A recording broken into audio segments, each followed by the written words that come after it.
नमस्कार। महाराष्ट्र की राजनीति में महाविकास आघाड़ी गठबंधन के सहयोगी दलों ने उद्धव सरकार से समर्थन वापस लेने का ऐलान करते हुए हड़कंप मचा करके रख दिया है और स्वाभिमानी क्रांति संगठन के मुखिया राजू सेठी ने महाराष्ट्र बीजेपी प्रदेश अध्यक्ष चंद्रकांत पाटिल से एक लंबी मुलाकात की है, जो बीएमसी चुनाव से ठीक पहले एक बड़े बदलाव की ओर साफ साफ इशारा माना जा रहा है।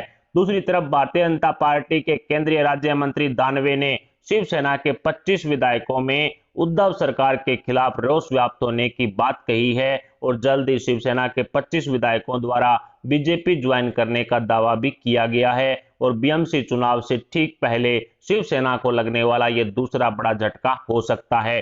तीसरा, ओवैसी की पार्टी एआईएमआईएम से शिवसेना के गठबंधन को लेकर आघाड़ी गैंग में फूट पड़ चुकी है। एनसीपी सुप्रीमो और महाराष्ट्र के सुपर सीएम शरद पवार की बेटी सुप्रिया सुले ने शिवसेना पर ओवैसी की पार्टी से गठबंधन को लेकर के गंभीर कटाक्ष कर दिए हैं। सुप्रिया सुले ने कहा है कि एआईएमआईएम पार्टी आघाड़ी गठबंधन में साथ आती है तो अच्छी बात है, लेकिन शिव सैनिकों को ओवैसी का शिवसेना के साथ आना कतई पसंद नहीं है। ऐसे में एनसीपी सुप्रीमो ने शिवसेना का अस्तित्व खत्म करने वाला कदम उठा दिया है और ओवैसी से गठबंधन के मुद्दे पर आघाड़ी गैंग में आपसी फूट भी चरम सीमा पर पहुंच चुकी है।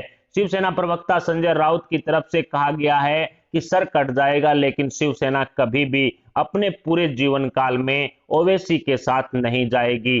खैर, संजय राउत तो पलटीमार छवि वाले नेता हैं। वो तो पहले भी कांग्रेस एनसीपी के सामने घुटने टेकने को लेकर के भी काफी लंबी लंबी फेंकते रहे हैं, लेकिन सीएम कुर्सी के लालच में शिवसेना ने वो काम भी कर दिया था और ओवैसी शिवसेना का गठबंधन वाला मुद्दा बीएमसी चुनाव से ठीक पहले उद्धव ठाकरे और महाविकास आघाड़ी गठबंधन को लगने वाला तीसरा बड़ा झटका माना जा रहा है।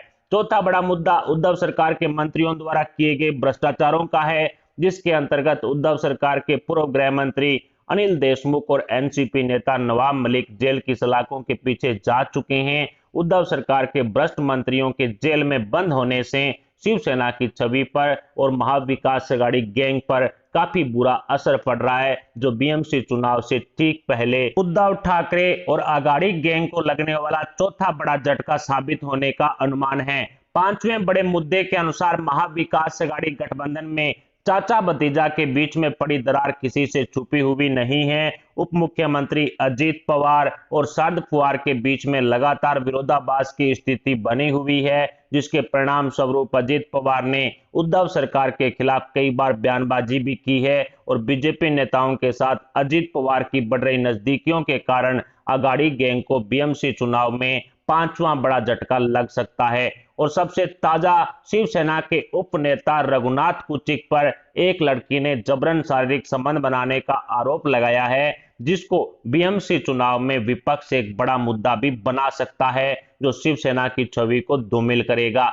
हिंदुत्व के मुद्दे पर तो पहले से ही भारतीय जनता पार्टी शिवसेना को घेरने में कोई कोर कसर नहीं छोड़ रही है। ऐसे में कहा जा सकता है कि बीएमसी चुनाव से ठीक पहले भारतीय जनता पार्टी ने शिवसेना और आघाड़ी गैंग की घेराबंदी कर ली है, जिसका पूरा घाटा आघाड़ी गैंग को बीएमसी चुनाव में होने का अनुमान लगाया जा रहा है। ऐसे में भारतीय जनता पार्टी ने शिवसेना और आघाड़ी गैंग को इन्हीं सब मुद्दों में उलझाकर रख दिया है, जिसके परिणाम स्वरूप आघाड़ी गैंग बीएमसी चुनाव की तैयारियों से कोसों दूर है और बीएमसी सत्ता की कुर्सी आघाड़ी गैंग के हाथों से खिसकती हुई साफ साफ दिखाई दे रही है। दूसरी तरफ शिवसेना और आघाड़ी गैंग के विधायकों में उद्धव सरकार के खिलाफ रोष व्याप्त है, जिसका पूरा फायदा बीजेपी को हो सकता है।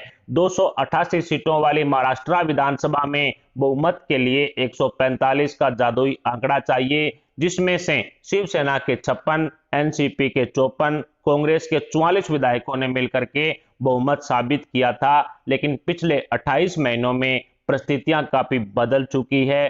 तीनों पार्टियों के साथ साथ अन्य छोटे बड़े दल एवं निर्दलीय विधायकों में उद्धव सरकार के खिलाफ रोष व्याप्त है, जो आने वाले समय में एक बड़ा रूप धारण कर सकता है। उद्धव सरकार 170 से ज्यादा विधायकों का समर्थन होने वाला दावा करती है, लेकिन यह दावा कितना खोखला है, इसको लेकर के विधानसभा स्पीकर के चुनाव में साबित भी हो चुका है। विधानसभा स्पीकर चुनने के लिए उद्धव सरकार ने गुप्त मतदान को बंद कर खुले मतदान का समर्थन किया है। उद्धव सरकार ध्वनि मत से विधानसभा अध्यक्ष का चुनाव करवाने के लिए एक प्रस्ताव भी पारित कर चुकी है, लेकिन राज्यपाल भगत सिंह कोश्यारी ने इस पर अभी तक मंजूरी नहीं दी है। ऐसे में समझने वाली बात यह है कि 170 से ज्यादा विधायकों के समर्थन वाली उद्धव सरकार में ऐसी कौन सी नौबत आ गई कि स्पीकर चुनने के लिए उसे गुप्त मतदान का विरोध करना पड़ा। अगर उनके पास 170 विधायकों का समर्थन है तो फिर स्पीकर चुनने में प्रॉब्लम कहां है?